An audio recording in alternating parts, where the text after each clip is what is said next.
어제 헌법재판소 증인으로 나온 한덕수 국무총리는 비상계엄 당시 국무회의는 국무회의가 아니었죠라고 하면 상당히 동의한다 이렇게 말했습니다. 윤석열 측이 비상계엄 전 국무회의를 거쳤다는 주장을 펴지만 이를 반박하는 것입니다. 이어 진행된 홍장원 전 국가정보원 1차장에 대한 증인신문에서 홍 전 차장은 정치인 체포 명단이 적힌 메모 원본을 직접 가져와 보였습니다.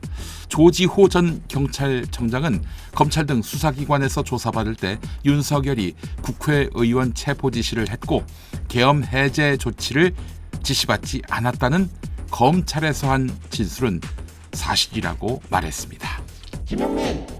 총 16명의 증인신문과 헌재가 증거로 채택한 내란 사건 피의자들의 검찰 진술 조서는 윤석열 주장을 족족 탄핵했고 12.3 비상계엄 위헌 위법성은 넉넉히 입증됐습니다.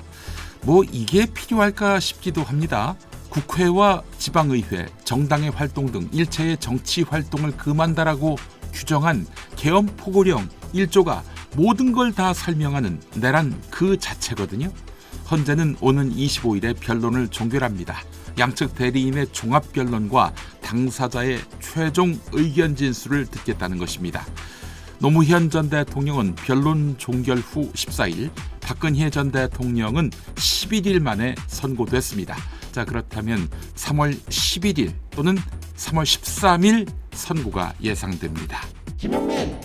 윤석열이 2차 체포영장 집행을 앞두고 김성훈 대통령 경호처 차장에게 국군 통수권자의 안전만 생각하라며 사실상 영장 집행 방해를 직접 지시한 것으로 경찰 조사 결과 드러났습니다.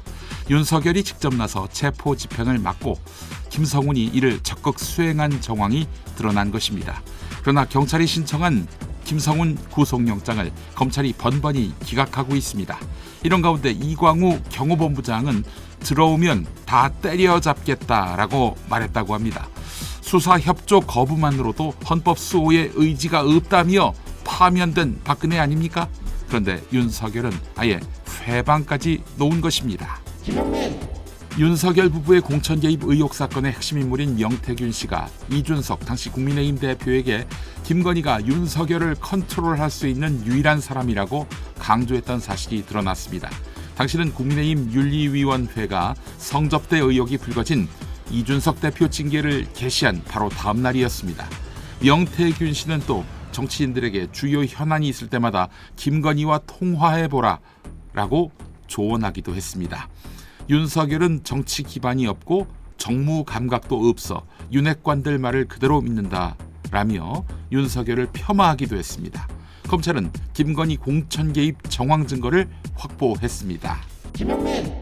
서울 서부지법 난동 사태 당시 시위대 폭력을 선동한 혐의를 받고 있는 사랑제일교회 특임전도사 윤영보 이형석 씨, 이 배후에 전광훈이 있는 것 아니냐는 의혹이 제기됐는데요. 경찰은 전담팀까지 꾸려 내란 선동 혐의로 전광훈에 대한 수사에 착수했습니다.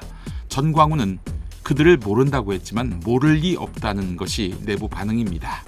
전광훈이 손주보다 이형석 씨를 더 많이 봤을 것이라며 잘한다고 칭찬하면서 용돈 주는 것도 봤다라는 증언도 나왔습니다. 이들은 전광훈 반대 세력으로 지목된 인사들 앞에 가서 원색적인 비난을 퍼붓는 등 스토킹을 하다가 배상 판결을 받았습니다. 정부가 분만, 중증 외상, 심뇌수술, 중증 소아 관련 불가항력적 의료사고 발생 때 국가의 보상 한도를 10억 원으로 대폭 늘리는 방안을 추진합니다. 생명과 직결된 필수 진료에 대해서는 의사의 중과실이 없는 한 환자가 중상해를 입어도 불기소하고 사망해도 형을 감면하는 방안도 검토하고 있습니다. 소송 부담 완화는 환자 생명을 살리는 필수 진료과 의사들의 가장 큰 수건이긴 했습니다. 의사들 달래려고 환자 안전을 뒷전으로 미룬 것 아닌가 하는 비판이 나올 법합니다. 쓸데없는 의정 갈등을 불러일으킨 윤석열에게 원죄가 있겠고요.